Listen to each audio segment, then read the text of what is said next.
aspect coaching. Welcome to Reigniting You, the show that explores a variety of topics and timely issues for making successful mid to late career transitions with a renewed sense of purpose and fulfillment for the next phase of your career and life, regardless of your age. Now, here's your host, Lisa Downs. Welcome to Reigniting You, the show where we talk all things career transition for those age 40 plus. I'm your host, Lisa Downs, Seattle-based career and retirement transition coach. Great to be here with you today, and our producer, Eric. Hey, Eric, how are things today? Things are good.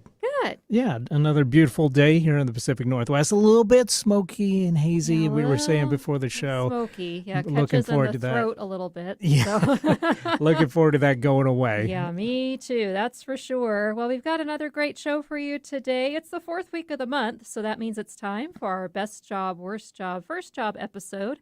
I'll be sharing listener stories, a few career tips, and some career news headlines on today's show. And we'll get started with all of that right after this quick break.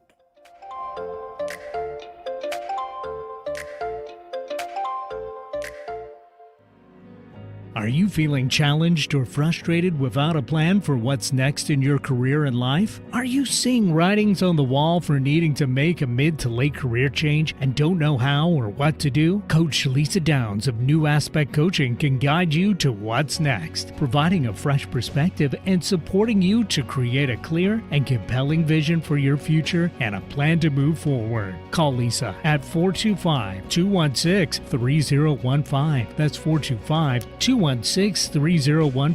New Aspect Coaching, fresh perspectives for your career.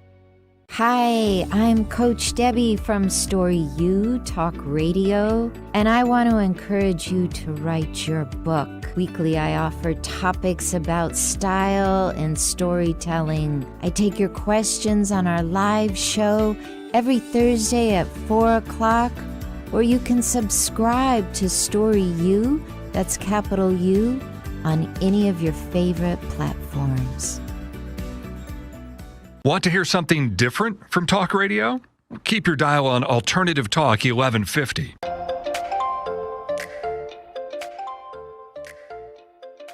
Welcome back to Reigniting You, the show that focuses on all aspects of making mid to late career transitions. I'm Lisa Downs. A note that in case you missed it here on KKNW, that you can catch Voices of Experience with host Paul Casey this Sunday at 9 o'clock a.m. on KIXI. Voices shines a light on people with experience in their fields of travel, public affairs, adventure, health, and fitness, with an emphasis on sustaining your own business. That's Voices of Experience this Sunday at 9 a.m. on AM 880 KIXI. Well, it's time now for a few recent career-related news stories you may have missed over the last few weeks. And our results from a July survey conducted by the HR Knowledge Center at the Society for Human Resource Management. 2/3 of the 817 supervisors polled said that remote workers are more easily replaceable than on-site workers, and 42% sometimes forget about remote workers when assigning tasks. Not a good sign, potentially, for those looking to continue to work remotely post-pandemic. On the employee side, in a McKinsey survey, nearly 30% of those polled said they'd change jobs if they were forced to come in full-time. With worker flexibility a top issue and 4 million people quitting their jobs in April alone, there's a lot more work to do around hybrid workplaces and other models, especially given this latest disconnect between supervisors and employees' views of remote work. According to research from the New School in New York City, more older workers retired during the pandemic than during other recessions. After the Great Recession starting in 2008, 1.9 million older workers left the labor force in the first 3 months. In the first 3 months of the pandemic last year, 2.9 million left the workforce, and the latest numbers show 1.7 million of the newer wave of retirees left in spite of financial uncertainty. Being pushed out of jobs and a lack of enforcement of anti-discrimination laws when it comes to ageism are major factors for this. causing many people to retire much earlier than planned. Well, if you're a fan of Oreos, Chips Ahoy, Newtons, or other Nabisco snacks, some sad news that unionized workers for Nabisco are on strike in 5 states over what they say are unfair demands for concessions in contract negotiations. The previous contract expired in May, and workers say they've been putting in 16-hour days during the pandemic because of the increase in demand. The Bakery, Confectionery, Tobacco Workers, and Grain Millers Union in Colorado, Georgia, Illinois, Oregon, and Virginia says about 1,000 people are part of the strike that started in Portland, Oregon on August 10th. If you're considering working in retail, Amazon may have a role for you at one of the new department stores it plans to open, focusing on apparel, electronics, and household goods in a scaled-down format from traditional department stores, according to a report from the Wall Street Journal. Amazon is looking to launch these new stores in Ohio and California to start, though plans are still in flux. Amazon is expected to overtake Walmart as the nation's largest retailer by next year and had $443 billion in annual sales in June, compared with Walmart's $566 billion for the year ending in July. Lastly, worker support for more harsh vaccination rules seems to be growing. A survey released yesterday by the human resources consulting firm Eagle Hill showed that 41% of workers polled agreed that unvaccinated employees shouldn't get special allowances to work from home, and a separate poll of employers found the share of them who are imposing or planning to impose vaccine mandates has more than doubled since January. More aggressive options include levying higher premiums for health care on unvaccinated employees or removing other perks, as well as some rearranging office layouts to give the prime real estate to those who are vaccinated. So, Eric, some interesting stuff today out there. Thoughts on all of this? Yeah, this is the first I've heard about the Amazon department stores. That's interesting. I'm in the area that we're located in Bellevue. They recently opened up one of the first Amazon Fresh grocery stores in the area.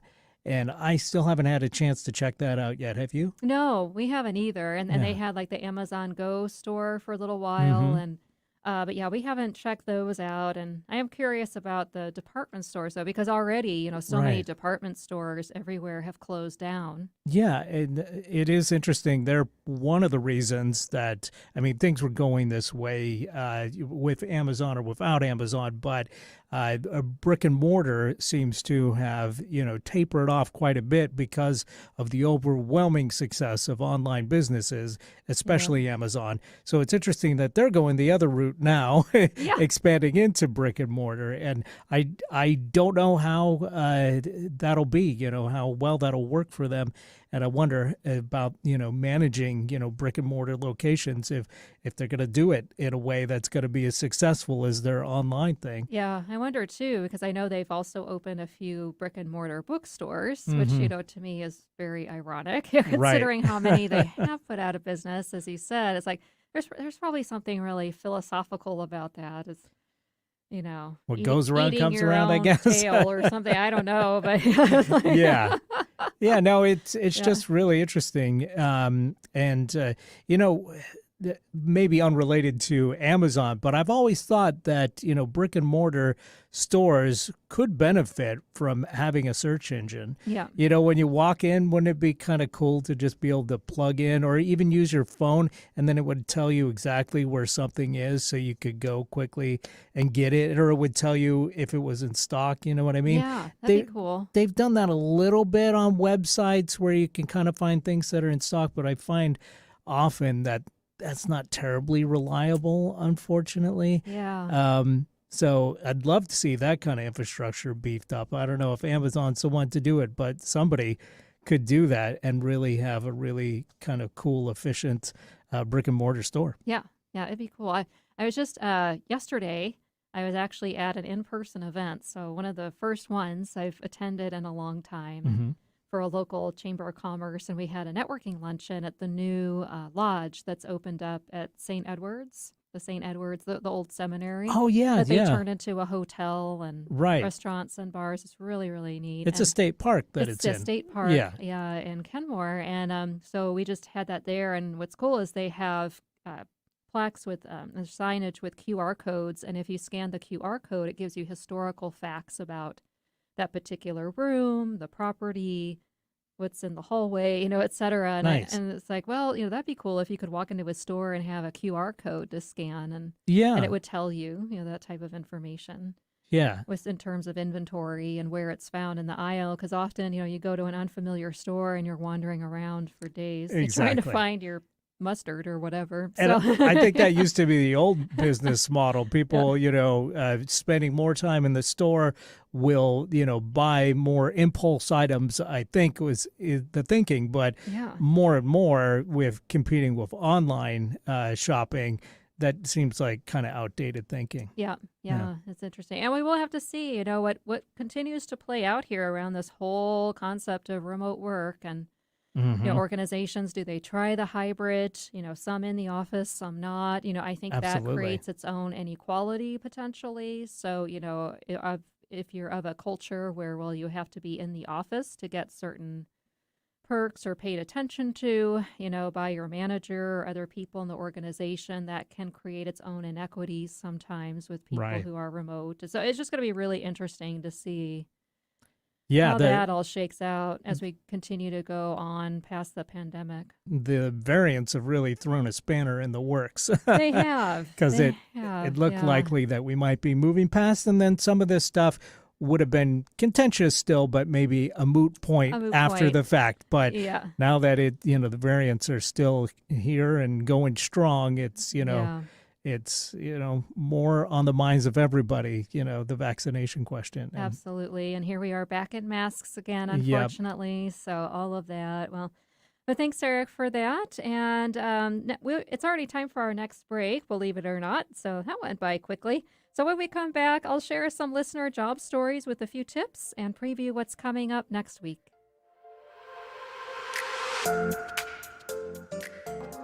Hi, I'm Lisa Downs, career and retirement transition coach and host of Reigniting You on KKNW. I guide age 40-plus professionals to gain clarity, a renewed sense of purpose, and a career transition plan within 90 days so you can lead a fulfilling life regardless of your age. No longer does change have to mean riding off into the proverbial sunset. Let's talk about what your next phase of life can look like. Visit yournewaspect.com or call me at 425-216-3015. That's 425-216-3015. New Aspect Coaching. Fresh perspectives for your career. This is Rob Bass, and I want you to tune in to Don't Ask Me to Talk with Stacey Heller, the show that brings joy from pain, sunshine where it rains. Don't Ask Me to Talk with Stacey Heller. And that's coming from me, Mr. It Takes Two, Rob Bass. Tune in. Do what Rob Bass says. Take a listen to Don't Ask Me to Talk with Stacey Heller. That's me, Tuesdays from 3 to 4 on KKNW. To find out more information, check out my website, staceyconnects.com, or text DAMTT to 55678. Hi, I'm Nathan Mum, host of Tech Time Radio with Nathan Mum on KKNW. Tech Time Radio's live show is Saturday from 4 to 6 p.m., and you can always check us on the web at techtimeradio.com. Our segmented stylized radio gives you the breaking news before it hits mainstream media. Join myself and Mike Raday as we'll make you laugh. That's good. So, Hooked on Phonics worked for you, didn't it? It did, just a little bit. And learning something new in technology. Join us Saturdays 4 to 6 p.m. and Thursdays from 6 to 7 a.m. The Technology Show for the everyday common person. Have a career transition related question or want to share your best or worst job story? Call 360-436-6496. That's 360-436-6496. Just leave a voicemail and we'll answer your question or share your story on a future show. Stay tuned for more Reigniting You with Lisa Downs.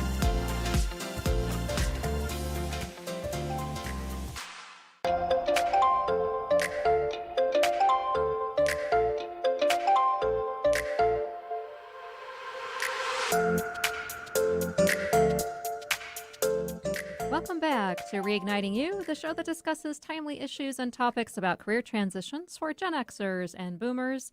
I'm your host, Lisa Downs. A reminder that if you'd like to get in touch, you can head on over to my website, yournewaspect.com. There you can sign up for my free weekly career tips newsletter, as well as take my free career transition readiness quiz. And if you go to services and group programs, you can register for my upcoming workshop at the end of September on September 28th. That's about making encore career transitions, and you have your choice of 2 times to attend that if you're interested. So head on over to yournewaspect.com. Would love to hear from you. So we're continuing our episode that's focused on listeners' best, worst, or first job and career stories, a regular feature of the show the 4th week of each month. And I'm here with our producer, Eric. So, Eric, it's already nearly September. We're already starting to wind down summer. Yeah. So what are you looking forward to as we approach the fall season? I'm a big fan of the fall, Me too. actually. So I'm looking forward to the fresh air, for one thing.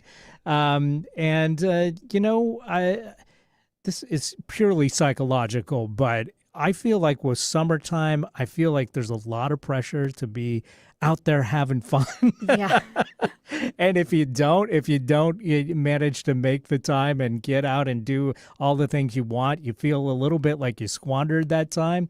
But the fall, for whatever reason, again, it's purely psychological, never feels like that to me. It feels like, oh, I can do whatever I want. It's not like it's 80 degrees, so I got to get out on the water. Enjoy it now. It's just anytime you do get like a sunny, nice day, you think, oh, what a nice bonus, Yeah. It's like extended summer. Yeah. So Yeah. I don't know. I agree. Yeah, I love the autumn. It's my favorite season too, and I like the kind of chillier weather, not really cold, but chilly. Yeah. Where it's like, ooh, I can put on my favorite sweatshirt or sweater and get out the stew pot again and that type of thing. And so I like to be cozy.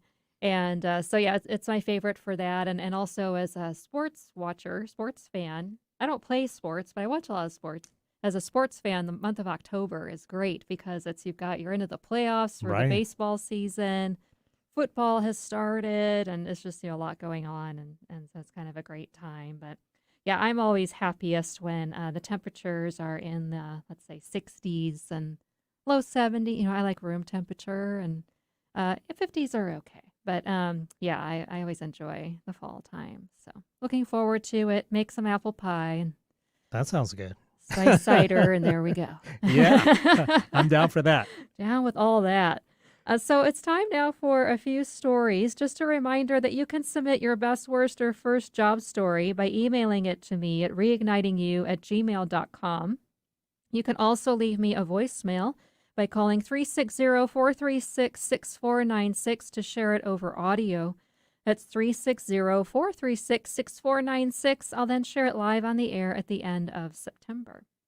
So our first story is from Arlene in Seattle, and she shares that her worst job was when she worked at an ice cream shop that she says shall remain nameless, though she did have to wear dorky striped uniforms, if that gives us any type of hint. This was in her high school days, and while she could have some free ice cream, and it was fun to make people happy when giving them ice cream, she vowed and has stuck to it to never have another job that required her to wear polyester uniforms in the summer heat. Yeah. Thanks, Arlene. I think I know which chain that probably was. We got all that ice cream around you, keeping you Yeah. cool. So I'm surprised that the polyester was such a big deal. Would it happen to rhyme with Taskin Bobbins? Well, I don't know. I don't know, but take it a wild guess. I'm guessing there's 31 options that it could be, and it's one of those probably. That's right. Chances are good.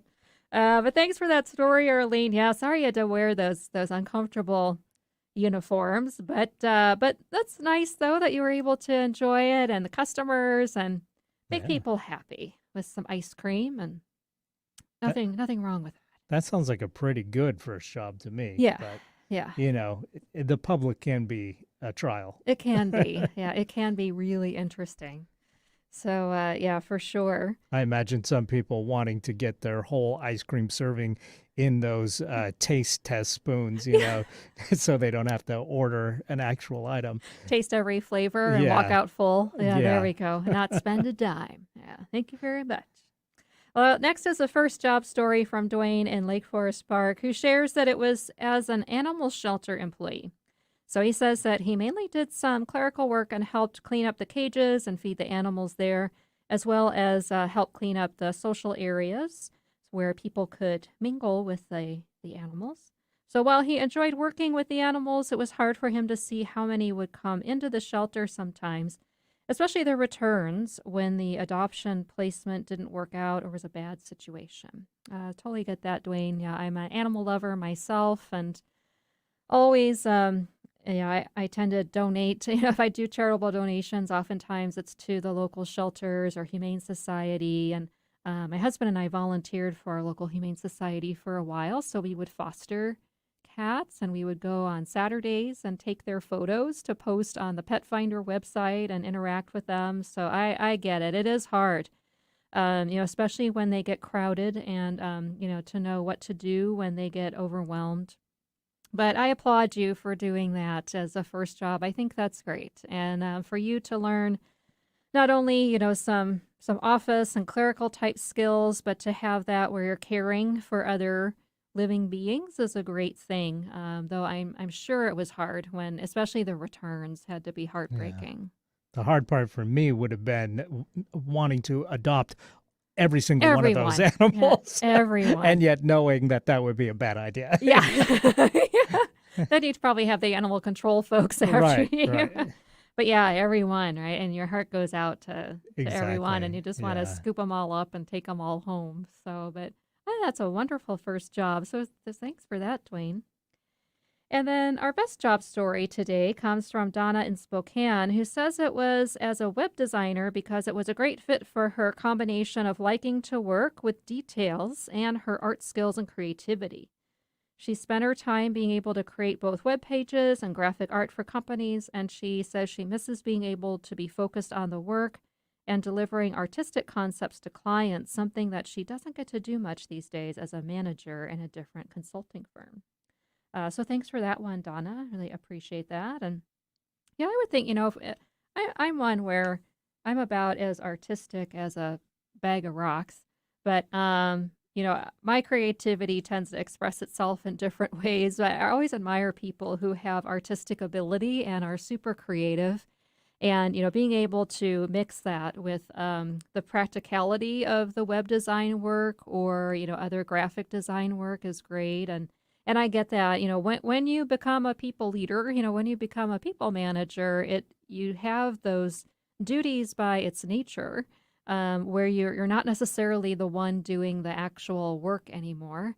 And as you said, you're now in a consulting situation, and so that too, making sure that you're tending to the client's needs and funneling those. And so, kind of when you go from being that individual contributor, to that manager leadership job, totally understand. It can be pretty drastically different, and I get that where you could miss that prior work that you did before. So thanks for sharing that. And so, Eric, what stands out to you about these stories today? Well, as always, thank you so much for contributing your stories, because these are great, and it's so nice to hear other people's perspectives and on what I would think were all actually pretty cool jobs, to be honest. Yep. But I gotta agree with Donna. Being able to use creativity goes a long way towards job satisfaction. So if you're creative at all or artistic at all, it really helps, even if you're putting those skills towards, other things than a pure artistic vision, it's still fun, still, makes the job a lot more satisfying. Yeah, it does. I agree. It's so for me, it's with the creativity piece. It's so I have never been good with actual art skills. So, for me, trying to draw anything is pretty hilarious. It's just like stick people and that sort of thing. I never really got much past grade school art class. And I have really bad depth perception, and spatial relations are hard for me. So my creativity, the outlet is basically in the work I do with creating content. Yeah. And or taking a lot of like researching and taking a lot of information and funneling it down into an article or some sort of product. So that's how my creativity tends to manifest itself. But Right. And you got to yeah, know for yourself what you're good at and what you can use you do. and be creative with. Like for me, I love music, and I feel like that's a great outlet for creativity. For me, even like in this job, like choosing music, finding the right Yep. music for stuff, and production and live elements. And I get a lot of satisfaction out of that. So, Yeah. I used to do more of the graphic stuff, but not so much anymore. So I know where my skill set lies Yeah. and try and take, good advantage of that. That's So, good. yeah. Yeah. Got to know your strengths and capitalize on those no Mm-hmm. matter what they are. So thanks for that, Eric. And thank you, Arlene, Dwayne, and Donna, for sharing your stories for our listeners about your prior jobs. Remember that if you'd like to submit your best, worst, or first job story or have a career transition question, you can send it to me at reignitingyou@gmail.com or call 360-436-6496. That's 360-436-6496. And it's time for today's reignition recommendation, your weekly career transition tip. And that's to work toward your goal for your next move now. There's risk in anything that's important and worth doing. And yet, as we all know, life is short and time is a wasting. So even though there are days when things seem to drag on, like what we've experienced a lot the last year and a half, being home so much during the pandemic. So break it down into steps and get it done. Stop wasting time, however you do so, and we all do it to an extent. It's worth the risk if it means living a full life that brings you joy.